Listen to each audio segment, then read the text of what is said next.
Look like it's time to pull up some receipts. Before we get into this video, make sure you hit like, share my videos, subscribe if you haven't subscribed already. Also, make sure that your notifications are on and they're set to all. Now, let's get into this. That's right, America. This is Kevin from Kevin's Corner, where I try to make some sense out of nonsense. And I love it, man. I love when you have to pull up receipts to, prove your point. And we got a situation here where lately these Republicans have been doing a little bit of investigations and holding some hearings into what has been going on with our intel community, with the DOJ, with the FBI these last few years. I mean, they're getting so belligerent and so open when it comes down to the weaponization of the FBI that they don't even care. They don't even try to hide it. They just straight come out and like, you know what? So what if it looks obvious that we was going after the parents, and forget the fact that we got whistleblowers all over the place saying that we're weaponizing the FBI. We don't care. We don't care. What are you going to do? Well, it appears that there are some Republicans that are trying to do something about it. Now, how it all ends up, we don't know. We'll have to see.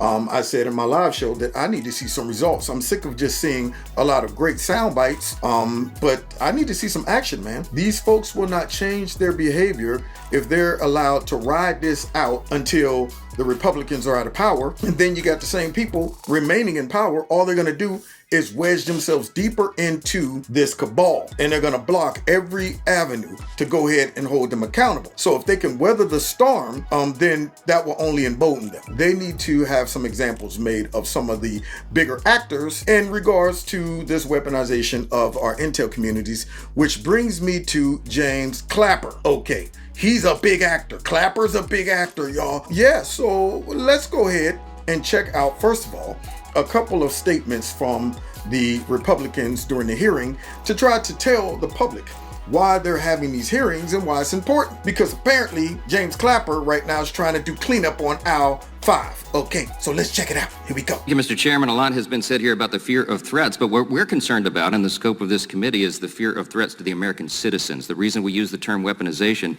is because it is appropriate. We have so many examples of that across so many federal agencies that were designed to serve and protect the American people and have been used in recent years against them, that it will take us probably 2 years to lay that out. But our Democrat colleagues have tried to downplay the importance of this select committee and even criticize its name as hyperbolic.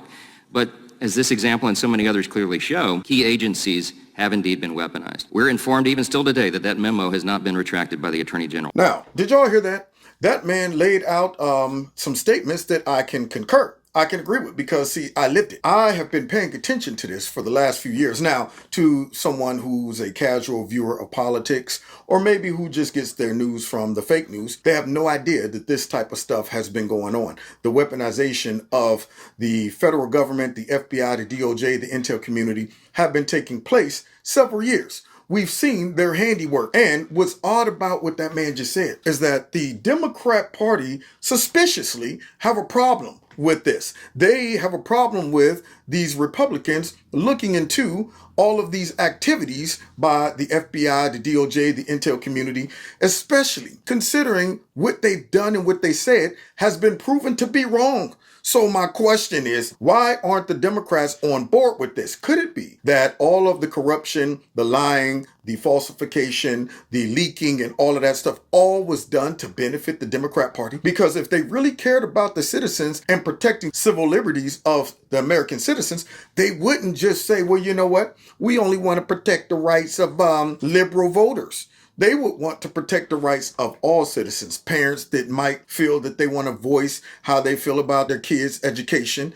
They would want even to protect people that might be abused concerning January 6th without a trial, sitting in prison for like a whole year, overcharged. They might want to look into that. They might want to look into the fact that the FBI is snooping around and asking parents some questions about what they said at meetings at a school board. They might want to look into that, because don't that seem a little like overkill? I would think the Democrats, if they weren't tyrannical, if they didn't agree with the overstepping and abuse of power by these intel communities and the weaponization of them, you would think if they didn't agree with that, they would be on board with these investigations. I mean, you can't even dispute some of the things that we've witnessed. And suspiciously, they're defending these people. I think it's because they use these agencies to their advantage. That's what I think. But hey, it's just me. Let's hear from another Republican about her view of it. Of the people that were made aware of the Hunter Biden laptop story, 53% would have changed their vote, including 61% of Democrats. This is the definition of election meddling, and it's the definition of election meddling by the FBI on behalf of Democrats, paid for by the U.S. taxpayers. It's collusion, it's corruption, and it's unconstitutional. Because this is not just about the Twitter files, which folks are focused on because of the news it made. It's about a systemic rot in the culture and the politicization of the leadership of the FBI, and it needs to be rooted out. Well now, 53% of the voters, including Democrats, said that they would have changed their vote. Now that sounds like election meddling to me. That's what it sounds like. It sounds as if these people just came out of nowhere and abused the fact that they so-called have a title and they were part of the intel community, and all of a sudden they signed this letter, and it made some people who were not aware of how corrupt our government really can be think that, well, there you have it. I mean, it's just obvious that this is Russian disinformation and people are trying to be deceived. Donald Trump's probably behind it, only to find out that it was true about the laptop, and these intel agents actually knew that. And so did Joe Biden. That man got up there during a debate and used these former intel community people as an excuse of why, they said it was a lie. They said it was, Russian disinformation. Trump and Giuliani is behind it. Now, you know that Joe Biden knew at that time that laptop belonged to his crackhead son. He knew it. And he looked into that camera and lied to the American people. If anybody should be mad, it should be the voters. They should be upset. The ones who fell for that crap should be mad because, see, by them covering it up, we don't know how compromised Joe Biden is. All of that corruption on that laptop could be a reason why we got balloons floating all over the place and not being shot down by China. Could be, part of that $1.5 billion deal that, Hunter was able to negotiate with China. Could be all of that stuff. But thanks to the intel community trying to make sure that mean old orange man bad didn't get reelected, we had a lot of voters vote ignorantly. Now that to me is more Russia collusion than the Russians. But we have James Clapper now trying to come out and get ahead of it by saying the only reason we wrote that letter and gave it to Politico, it wasn't to sway an election. It seems like he's doing a cleanup on Al 5. So let's hear from liberal hive mind the latest response by James Clapper, who's trying to get ahead of this. Former Director of National Intelligence James Clapper accused Politico of, quote, deliberately misrepresenting a letter he and 50 other intelligence veterans signed regarding the Hunter Biden laptop story. Clapper, who served as the nation's spy chief during the Obama administration, said the letter did not assert that reporting on the laptop was part of a Russian disinformation operation, a notion that Politico peddled with its headline when first reporting the existence of the letter. There was a message distortion, Clapper told the Washington Post's fact-checkers. All we were doing was raising a yellow flag that this could be Russian disinformation. Politico deliberately distorted what we said. It was clear in paragraph 5. To which my response is, very frankly, please, Mr. James Clapper, F off. Oh man, I tell you, I mean, did y'all hear that? Yeah, that's pretty funny. So Liberal Hive Mind had to come out and read that. Apparently, James Clapper, who's standing here right now on CNN, because we're about to pull the receipts up. That man said that, shoot. They misunderstood what I was trying to say. I wasn't saying that it was absolute. No, man, I wasn't saying I was just saying it could be. It could be. Now, what this appears to be is that he's trying to get out ahead of this before he gets drug into Congress and have to justify why him and all of these people signed on to this, okay? Because now he's trying to make it appear that it was kind of, just a hypothesis. It was loosey-goosey. We didn't have no facts. I guess he didn't have no more connections in the intel community where he could have called and say, hey, man, what's up with this? In fact, why would you even get involved in this if you could not verify or disprove it? This man no longer had his clearance. He wasn't involved in this. So why would he even decide, let me go ahead and drop my signature on this, unless he was doing it for the purposes of sabotaging Trump and this narrative to try to help Biden get into office?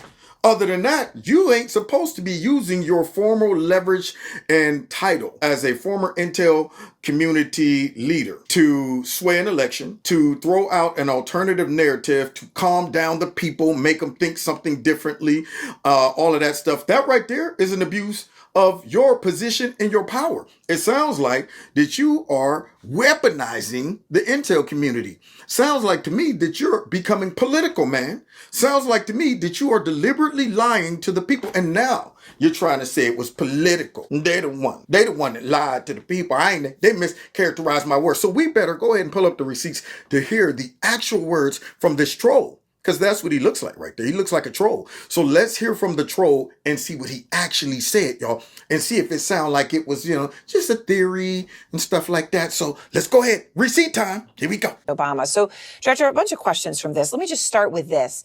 How much does the source matter, right? So you hear the story of this laptop. We don't know a lot. We do know that the way that this information is getting out is through Steve Bannon and Rudy Giuliani.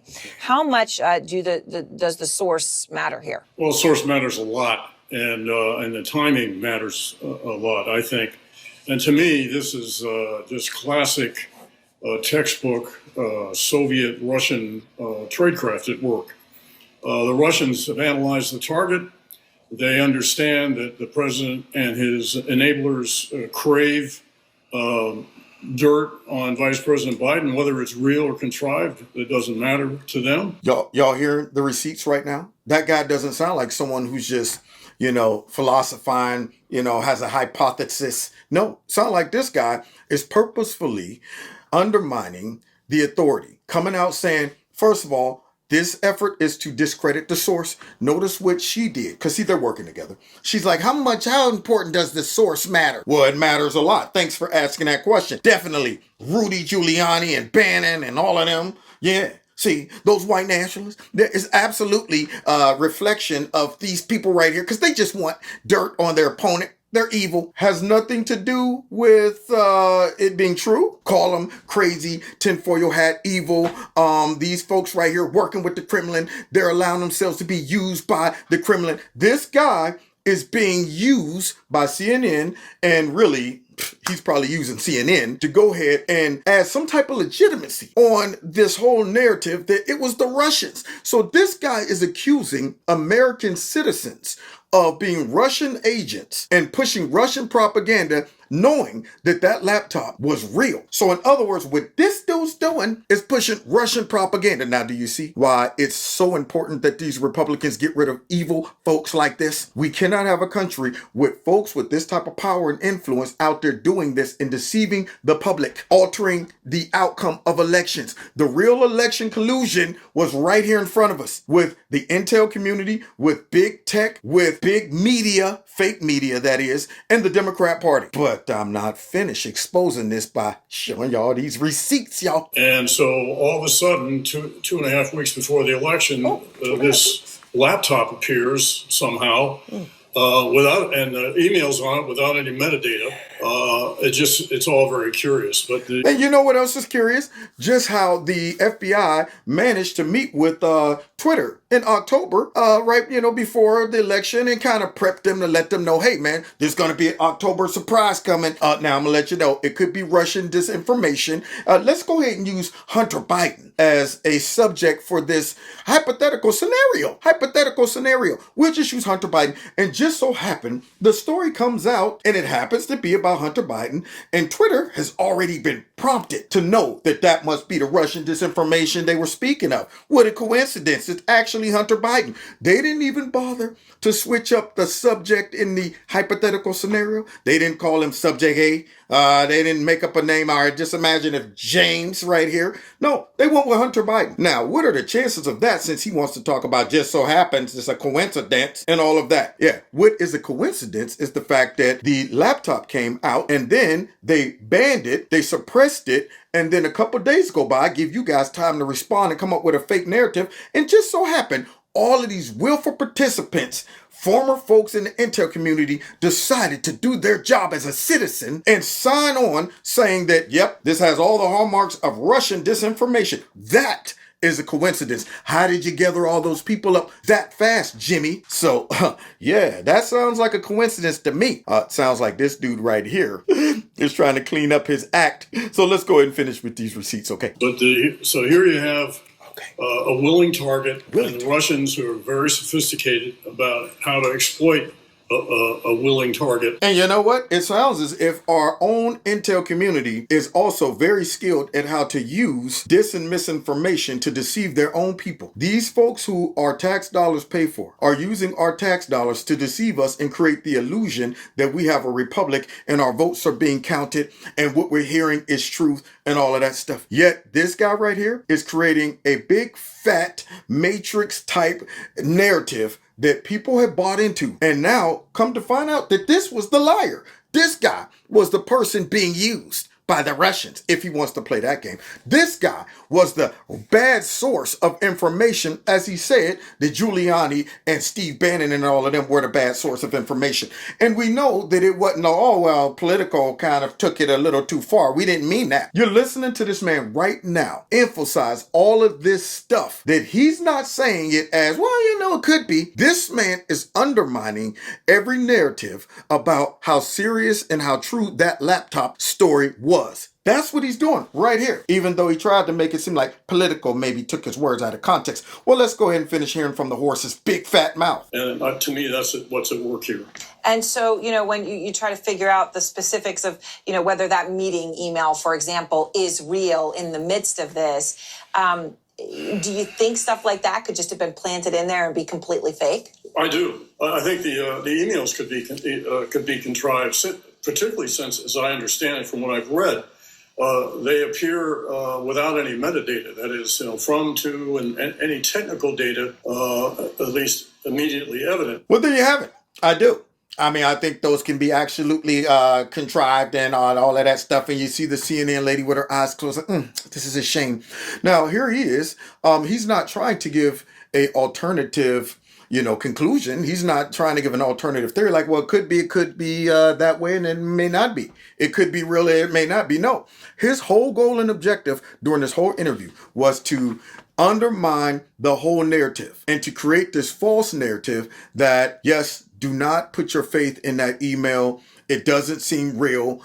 He didn't check anything himself. He sat back and allowed her to come out and throw a pass to him, a softball, and he caught it and ran with it. And she knows exactly what she's doing. She knew what things she needed to say, what questions she needed to ask to undermine that whole narrative, starting off with undermining the source, then coming out, using and abusing the fact that you were a part of the intel community and your opinion is supposed to be legit and taken seriously, and then go ahead and undermine the metadata, which this guy didn't even lay eyes on, didn't have any first-hand knowledge of, and yet he's throwing this out there like he knows. He's not saying, I don't know, I haven't really looked into it, I can't confirm that or deny it. His job was not to make it still be a possibility. His job was to completely undermine it. And now that the Republicans are in power, he's coming out saying, well, maybe my words were taken out of context. Well, I'll let you guys be the judge. You just heard his words right there. Did it sound like Politico might have embellished, took it out of context? You know, no, it doesn't sound like that. It sounds like that man did his job as an operative, as a source and an advocate for the Democrat Party to undermine our election. And now he's just trying to clean it up by blaming it on Politico. They read into it. Well, this is exactly why the Republicans are doing this oversight. And this is exactly why this is extremely important, because people like him and all those that participated in this swayed an election. You want to see some Russian information and disinformation right there. You want to see the source of all of the Russia collusion right there. Yep. Putin has nothing on what this dude did and what the Democrats have done, talking about Trump was a Russian agent, which was a lie. Got a FISA warrant, which was corrupt, and they shouldn't have had one. They sat back and called Giuliani and dang on Steve Bannon all Russian agents and being used by the Russians. All of this have been lies. And yet we got the Democrat Party concerned about why it's important to do oversight and get to the bottom of this. Yes, it's unnecessary. These guys have been legit the whole time. And this is just nothing more than more partisanship. Or could it be them going after the very source and power of the Democrat Party to continue manipulating our politics by using the intel community? I think that's the answer to it. Now, God bless y'all. God bless America. Make sure that you subscribe to my alternative channel. The link's below this video. Hit that like button, share my videos, follow me on Facebook, Twitter, Rumble, and all those other platforms. Make sure you turn your notification button on to all And then finally, make sure if you want to donate to Kevin's Corner, feel free. There's a link below all my videos to do that through my Cash App and my PayPal. God bless y'all. God bless America. See y'all next time in Kevin's Corner. Take care.